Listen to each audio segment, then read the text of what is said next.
হযরত ইব্রাহিম আলাইহিস সালাম ও এক ভিক্ষুকের ছোট্ট একটি ইসলামিক ঘটনা। একবার হযরত ইব্রাহিম আলাইহিস সালামের নিকট এক ভিক্ষুক আসলো। তো তিনি ভিক্ষুককে খাবার দিলেন এবং বললেন, "তুমি বিসমিল্লাহ পড়ে খাবার শুরু করো।" ভিক্ষুকটি বলল, "বিসমিল্লাহ কেন পড়ব? আমি তো আল্লাহকে বিশ্বাস করি না, কারণ আমি মুসলিম নই।" ইব্রাহিম আলাইহিস সালাম এ কথা শুনে ভিক্ষুকের কাছ থেকে থালা কেড়ে নিলেন। খাবারের থালাটি কেড়ে নিয়ে তিনি বললেন, "তুমি আল্লাহকে বিশ্বাস করো না, তোমাকে আমি খেতেও দেব না।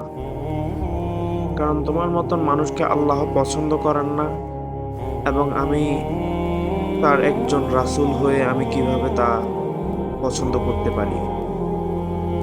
ভিক্ষুকটি ক্ষুধার যন্ত্রণায় খুবই কষ্ট পেতে লাগলো এবং সে মনে কষ্ট নিয়ে চলে যেতে লাগলো।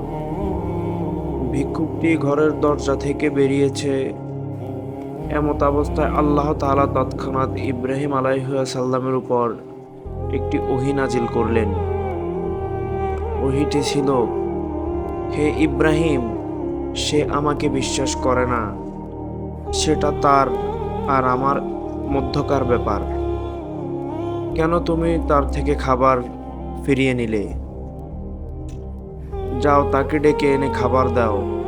সে আমার একজন বান্দা, হোক সে অমুসলিম, এবং আমি কারো উপর জুলুম করি না।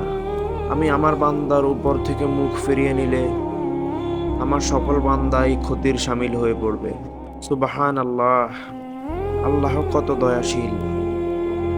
চিন্তা করুন, একজন অমুসলিমের জন্য যদি আল্লাহর এমন দরদ থেকে থাকে, তাহলে ঈমানদার ব্যক্তির জন্য আল্লাহর দয়া কেমন হবে ভেবে দেখুন।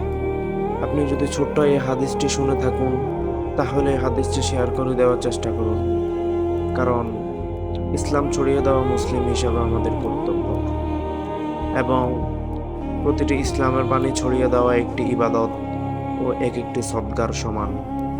চলুন সকলে মিলে সোশ্যাল মিডিয়াকে ফিতনার মাধ্যম না বানিয়ে ইবাদতের মাধ্যম হিসাবে তৈরি করি, যা ইহকাল ও পরকাল দুই জায়গাতেই কাজে আসবে ইনশাআল্লাহ। আল্লাহ সবাইকে রহম করুন। আমিন।